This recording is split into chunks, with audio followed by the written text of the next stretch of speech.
Welcome back to the new video guys. आज हम एक नए वैकेंसी के बारे में बात करेंगे। ये वैकेंसी है telecommunication consultant India limited की तरफ से। यहाँ पे सबसे पहले आप यहाँ पे ये लाइन पढ़िए, applications are invited for recruitment for following man power on contract basis. Basically ये कॉन्ट्रैक्ट बेसिस पे होने वाला है जॉब, ठीक है। ये फुल टाइम जॉब नहीं होगा, ये कॉन्ट्रैक्ट बेसिस पे हो रहा है। और कहाँ पे हो रहा है? आउटसोर्सिंग एट इंदिरा गांधी, यहाँ पे आप देख सकते हो इंदिरा गांधी हॉस्पिटल। ये रहा, यहाँ पे आपको इंदिरा गांधी हॉस्पिटल में एज ए फार्मासिस्ट का जॉब मिलेगा, ठीक है, वो जो कि न्यू दिल्ली में सिचुएटेड है। अब चलिए देखते हैं आगे की बातें क्या है इसमें। Last date of submission, most important thing इस लास्ट डेट ऑफ सबमिशन क्या है? 13 तारीख को इसका लास्ट डेट होगा, ठीक है। अब चलिए आगे देखते हैं इसमें क्या क्या है, कितनी वैकेंसी है, कितनी सीट्स है, ये सब देखते हैं इसमें। यहाँ पे फार्मासिस्ट, ये रहा फार्मासिस्ट का सेक्शन। सबसे पहले यहाँ पे देखिए, ये रहा फार्मासिस्ट का सेक्शन, ठीक है। यहाँ पे टोटल नंबर ऑफ सीट कितना है? 11 सीट है। यूआर जनरल कास्ट के लिए 6 पोस्ट है, ओबीसी के लिए 2 है, एससी के लिए 1 है, ईडब्ल्यूएस के लिए 1 है और पीवीबीडी के लिए 1 पोस्ट है। तो ये रहा पोस्ट के एलोकेशंस। तो टोटल नंबर ऑफ पोस्ट कितने हैं? 11 पोस्ट है। अब देखते हैं इसमें एलिजिबिलिटी क्या रखा है।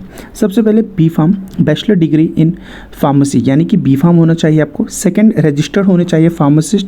एंड थर्ड के selected candidate has to be registered in Delhi pharmacy council within 6 month of joining. इसका मतलब ये होता है कि अगर आप कोई भी स्टेट से रजिस्टर्ड हो एट प्रेजेंट, कोई दिक्कत नहीं है, आप फॉर्म फिल कर सकते हो। लेकिन आपके ज्वाइनिंग या सिलेक्शन होने के बाद आपको 6 महीने के अंदर दिल्ली में रजिस्ट्रेशन करना पड़ता है, ठीक है। तो ये सबसे एक चीज़ पता चलता है कि डी फार्म वाले अलाउड नहीं है, यानी कि डी फार्म के students are not eligible for this post, ठीक है। तो यहाँ पे सिर्फ बी फार्म वाले ही, बी फार्म के स्टूडेंट्स ही एलिजिबल हैं। एज क्राइटेरिया क्या दे रखा है? 27 ईयर्स। उसके बाद अगर आप यहाँ पे देखिए सैलरी बेस पे क्या देखा है, सैलरी अच्छा दे रखा है, 43,800 ये आपकी सैलरी होगी। तो ये मेन चीज़ हमने इंपॉर्टेंट चीज़ें डिस्कस कर ली। अब हाँ, 13 तारीख लास्ट डेट है, फिर से मैं एक बार बता रहा हूँ, 13 तारीख लास्ट डेट है, ठीक है। अब आगे देखते हैं और इसमें क्या इंपॉर्टेंट है, ठीक है। ये तो हमारा कॉन्ट्रैक्ट पीरियड है। अब कॉन्ट्रैक्ट पीरियड कितने टाइम का होगा ये इसमें बता रहा है। कॉन्ट्रैक्ट पीरियड होगा 6 महीने का कॉन्ट्रैक्ट पीरियड होगा, ठीक है। और कॉन्ट्रैक्ट जैसे आपका कंप्लीट होगा उससे 1 महीना पहले आपको नोटिस दे दिया जाएगा, ताकि आपका कि कॉन्ट्रैक्ट पूरा हो रहा है और आप आगे कहीं और फ्यूचर में कोई नए जॉब स्टार्ट कर दीजिए सर्च करना, ओके। बाकी यहाँ पे आप देख सकते हो कॉन्ट्रैक्ट पीरियड के लीव्स क्या होगा, मैटरनी लीव्स क्या होगा, ये सब के बारे में डिस्कस है। वर्किंग आवर्स के बारे में डिस्कस है, आप देख सकते हो डिटेल में। मैं ये लिंक डिस्क्रिप्शन में भी डाल दूंगा, ये पीडीएफ का, ठीक है। उसके बाद यहाँ पे और आप आगे देख सकते हो, ये कास्ट वाइज है, सबके इसके बारे में डिस्कशन दे रखा है इन लोग ने डिटेल में। रिजर्वेशन रूल्स यहाँ पे आता है, मेन चीज़ हाउ टू अप्लाई, ये सबसे इंपॉर्टेंट हो जाता है कि अप्लाई कैसे करें वो तो बताओ, ठीक है। तो चलिए देखते हैं। So candidate will be required to apply online on TCIL website, ये उनका मेन वेबसाइट है। आपको यहाँ पे ये नोट कर लीजिए, यहाँ पे आपको अप्लाई करना है। Mode of application shall be acceptable, only applications are acceptable. Application terms shall be available from, मतलब ये 2 तारीख से अवेलेबल हो चुका है और इसका एंड डेट मैं अगेन बोल रहा हूँ 13 तारीख इसका लास्ट डेट है, ठीक है।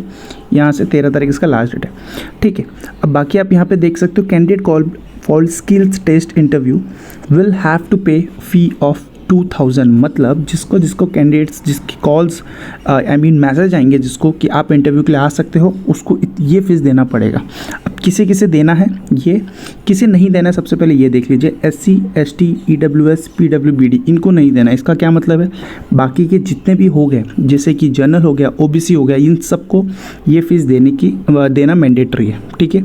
अगर आपका आगे इंटरव्यू राउंड में आपको बुलाते हैं तो fees once paid will not be refund under any circumstance. ऐसा नहीं है कि एक बार आपने फीस दे दिया फिर आप इंटरव्यू के लिए नहीं जा रहे हो तो आप सोचोगे कि मेरे को मेरा पैसा रिफंड हो जाए, ऐसा बिल्कुल नहीं होगा, ठीक है। तो एक बार आपने अमाउंट दे दिया तो वो रिफंड नहीं होगा। उसके बाद ये डॉक्यूमेंट्स है, कुछ आपको डॉक्यूमेंट्स बोला है कि साथ में आपको कैरी करना है। ये लिस्ट है, photo of applicant, Aadhaar card, certification, ये सारी आप चेक कर सकते हो।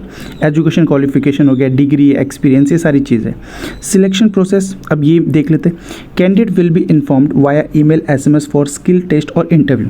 Candidate will bring all the original document along with 2 passport size photo. ये सब आपको मतलब बेसिकली आपको इन्फॉर्म कर दिया जाएगा मेल या SMS के थ्रू, ठीक है, फॉर इंटरव्यू या फिर स्किल टेस्ट के लिए। बाकी का आप यहाँ पे डिटेल में अगर जिसको जानना है वो पढ़ सकता है। डिटेल में बताने गया तो वीडियो बहुत लंबा हो जाएगा, ठीक है। तो ये सारी चीज़ें थी। हॉस्पिटल्स आपको कहाँ पे ज्वाइनिंग होने मिलेगा आपको, ये Indira Gandhi hospital Dwarka which is situated in Delhi, ठीक है। तो चलिए एक बार देख लेते हैं इसका मेन वेबसाइट। ये अगेन वापस आप नोट कर लीजिए, मेन वेबसाइट हम आगे यहाँ पे बताते हैं।